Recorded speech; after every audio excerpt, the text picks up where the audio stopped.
Hi, this is Dave Wilbur from dragonDropCode.com. I am going to show you how to build a Talk to Ella Baker app. And this is a kind of a chat bot. You can ask questions and Ella answers in the first person. Um, if you've been working on some of the apps at Drag and Drop Code, you should have done the Socrates app first. So this is the kind of the next app in the progression. And I'm going to change it so it makes it real easy to change the person who's in that you're chatting with. So if you want to use the app for different, build different apps with it, remix it. But the other kind of more complex thing is I'm going to show you how to generate questions. Like these are questions, OpenAI generates them, but they're given to the user in case they're not sure what to ask, right? So they're generated questions that come up right when the app starts. Like so I can ask if Ella admired Martin's leadership.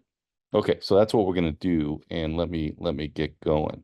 The first thing I want to show you is think about the prompt we're going to use. And, we definitely want to give OpenAI like some context. Like I could take this whole thing here and I could stick it into Chat GPT, right? So if I went to Chat GPT and I said, okay, let's ask this question about Ella, um, answer from the perspective of Ella, here's some context about her, and then here's the question and then ChatGPT would answer that. And what we're trying to do is build an app that kind of does that. And the nice thing is we can have a user interface and we don't have to send prompts to our students or the people we're trying to teach.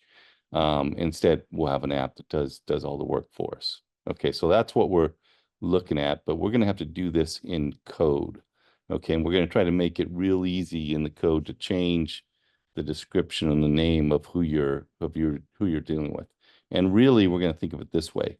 Answer from the perspective of name, and name is going to be a variable. And I'll talk a little bit about what a variable is. Here's some context for the person. There'll be some description, and then here's the question.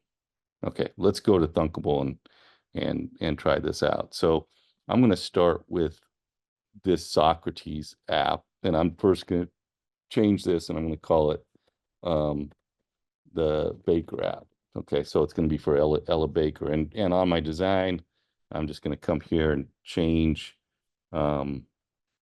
this label, and I'm just going to call it Talk to Ella Baker.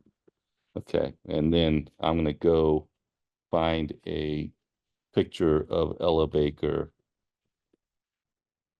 And let's see, let's go to images. And let's grab this nice one from Wikipedia. So what I'm going to do is control click and grab the copy image address. And it's important you grab that copy image address. Anyway, I'm going to change this picture and I'm going to directly refer to that image. So I'm not even going to upload it. I'm just going to use this image coming in from the web. Okay.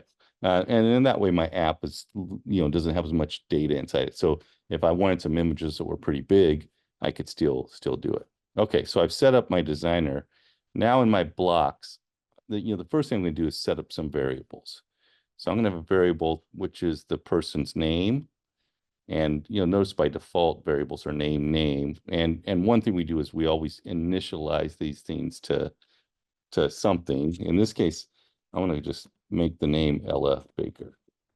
Okay, then I'm going to initialize another variable, which is going to be the description. This is going to be a long one. And I'm going to go ahead and grab all that text. I'd actually grabbed this text from Wikipedia. So I'm just going to grab it. And that's just going to be the description of Ella Baker.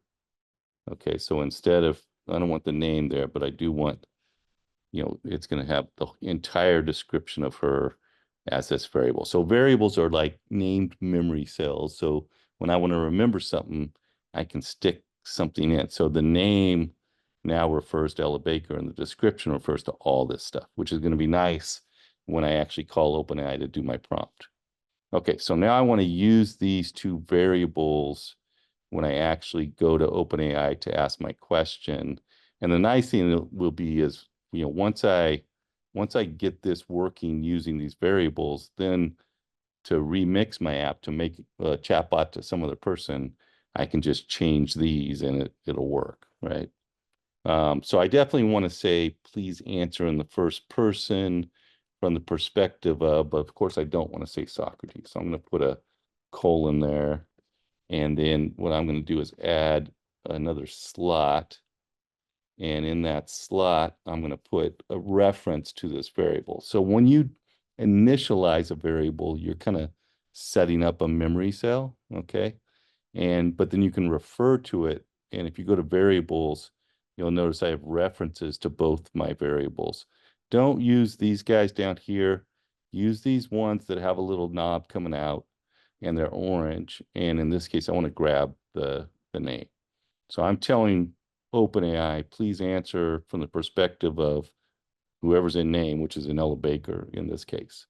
Okay, and I'm going to add another slot, and I want to put the whole description. So I'm going to say, with red text, I'm going to say, okay, here's some context for the person.